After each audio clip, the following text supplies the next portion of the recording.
میرا رب حضرت انسان سے مخاطب ہے، اور مخاطبہ کتنا دل نواز اور خوبصورت ہے۔ پیار کی تصویر دیکھیں، وہ انسان جو مالک کی دہلیز چھوڑ کے بھاگ رہا ہے، جو سرکشی اور تمرد پہ اتر آیا ہے، جو مالک کے حکموں کو توڑتا چلا جا رہا ہے، کتنے محبت برے لہجے میں بندے کو مالک آواز دے رہا ہے، یا ایھا الانسان، او بھاگے ہوئے انسان، او خود فراموش، اپنے آپ کو اور اپنی عاقبت کو اور آخرت کو بھول گئے ہوئے انسان،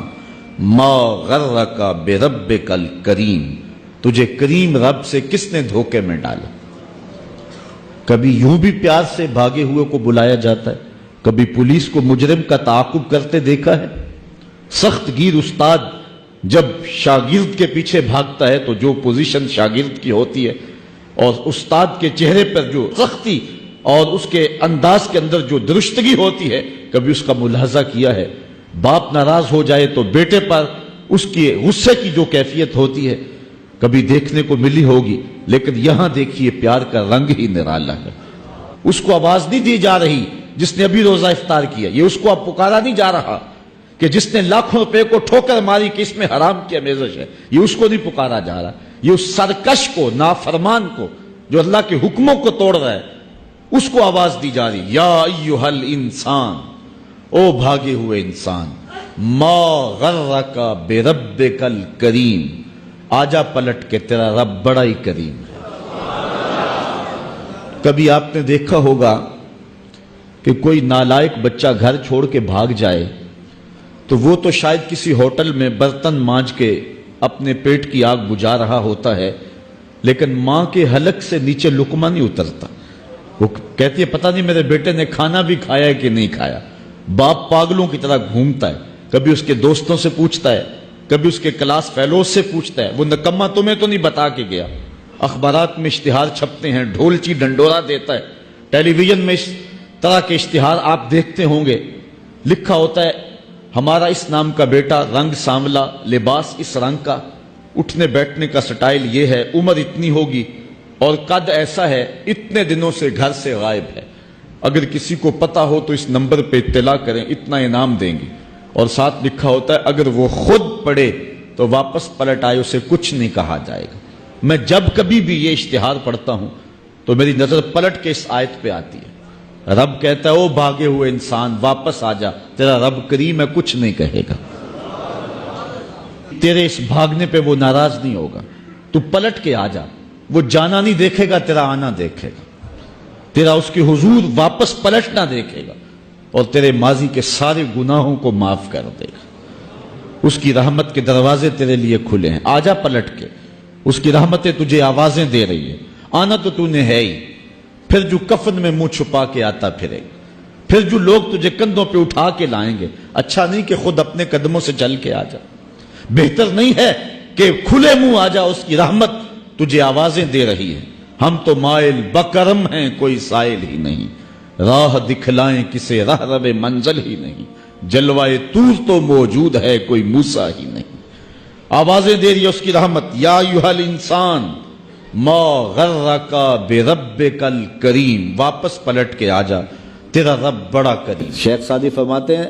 اندر والا سانس باہر نہ آئے تو بندہ کیا کر سکتا ہے، باہر والا سانس اندر نہ جا سکے تو بندہ کیا کرتا ہے، نظام انہضام ٹھیک نہ رہے، کوئی چیز حلق سے نیچے نہ اتر سکے تو کیا کر سکتا ہے، اس کا پیشاب رک جائے تو اس کو دن کو تارے نظر آ جاتے ہیں۔ انسان تو ہے کیا، تجھے ناز کس بات پہ ہے، ما غرک بربک الکریم، تجھے کس چیز نے مغرور کیا ہے، تیرے پاس ہے کیا،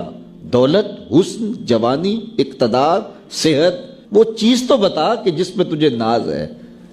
اس کی توفیق کے بغیر تو ایک قدم نہیں چل سکتا، تو سانس نہیں لے سکتا، تو پھر ناز کس بات پہ، غرور کس بات پہ ہے، اور اسی کا در چھوڑ کے بھاگ گیا جس نے تجھے زندگی دی، اسی کی دہلیز سے بغاوت کر گیا جس نے تجھے تخلیق کیا، اسی کے حکموں کو توڑ رہا ہے جو تجھے زندگی کی ساری بہاریں بہم پہنچا رہا ہے۔ 5 مرتبہ آواز آتی تھی، حی علی الصلاۃ، حی علی الفلاح، آجا نیکی کی طرف، تو نے کبھی پرواہ نہیں کی، لیکن صبح جب اٹھتا ہے تیرا رزق بند نہیں ہوا ہوتا، تجھے ناشتہ اسی طرح ملتا ہے، تجھے آکسیجن تازہ ملتی ہے، تجھے نعمتیں نصیب ہوتی ہیں۔ بتا کائنات میں کوئی ایسا بھی ہے جس طرح تیرا رب ہے؟ ما غرک بربک الکریم، وہ شے کون سی ہے جس نے تجھے کریم رب سے غافل کر دیا؟ تو آجا پلٹ کے۔ تو اس آیت کریمہ میں بھی اسی عنوان کو موضوع سخن بنایا گیا، یا ایھا الذین آمنوا اتقوا اللہ، اے ایمان والو اللہ سے ڈر جاؤ۔ اللہ سے ڈرنا اس مفہوم میں ہے کہ بندہ ڈرتا ہے کہ مالک کہیں ناراض نہ ہو جائے، وہ روٹھ نہ جائے، میری زندگی کا سارا حسن اس کی رضا سے ہے، اور اگر وہ روٹھ گیا تو میرے پلے رہے گا کیا؟ دیکھیے جب اللہ روٹھتا ہے، ناراض ہوتا ہے تو رزق بند نہیں کرتا، اللہ ناراض ہوتا ہے تو آکسیجن بند نہیں کرتا، سورج کو حکم نہیں ہوتا کہ فلاں میرا نافرمان ہے، تیری کرنیں اس کے آنگن میں نہیں جانی چاہیے، چاند کو منع نہیں کیا جاتا فلاں کے آنگن میں چاندنی نہیں بکھیرنی، آکسیجن روک دی نہیں جاتی، کھانے روک نہیں دیے جاتے۔ جب اللہ کسی سے ناراض ہو جاتا ہے ہدایت روک دیتا ہے، اللہ کسی سے ناراض ہوتا ہے تو من اجڑ جاتا ہے، اللہ جب کسی سے ناراض ہوتا ہے تو سجدوں کی توفیق نہیں ملتی، اللہ جب کسی سے ناراض ہوتا ہے تو خشیت الہی کے جذبے چھین لیے جاتے ہیں، تو وہ یہ دولتیں لے لیتا ہے۔ بندہ سمجھتا ہے میں نماز پڑھنے نہیں جاتا، اور تو کون ہے نہ جانے والا، وہ بلاتا ہی نہیں ہے، تجھے توفیق سجدہ ہی نہیں دیتا ہے، تو کون ہے؟ تو بھاگتا ہوا جائے۔ یار کسی کو کارڈ آیا ہو کسی منسٹر کا تو وہ کئی لوگوں کو دکھاتا پھرتا ہے، آج کل تو وہ جو ہے وہ شیئر کر دیتے ہیں، جی مجھے فلاں نے بلایا ہے، تو لوگ جلیاں ڈالتے ہوئے جاتے ہیں فلاں نے بلایا، تو رب نے بلایا ہو تو کوئی جائے نا؟ او میاں تجھے اس نے پھر بلایا ہی نہیں، تیرے سے ناراضگی ایسی ہے کہ تیرے کانوں سے آواز تو ٹکرائی ہے لیکن تیری روح تک نہیں پہنچی، اس نے روک دیا ہے راستے میں۔ اللہ فرماتا ہے کہ ہم ان کے کانوں میں پردے ڈال دیتے ہیں، ان کی آنکھوں پہ پردے ڈال دیتے ہیں، ان کے دل پہ پردے ڈال دیتے ہیں۔ تو بندہ کہتا ہے میں نہیں پڑھتا، تو کون ہے نہ پڑھنے والا؟ وہ تمہیں بلاتا نہیں، اس قابل نہیں سمجھا گیا، کیونکہ تو نے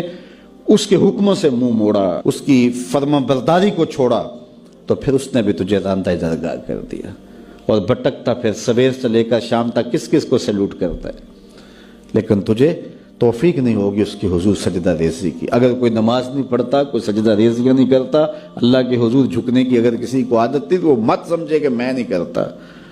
اللہ اکبر، اس سے چھین لی جاتی ہے توفیق، چھین لی جاتی ہے توفیق۔ تو اللہ سے توفیق مانگو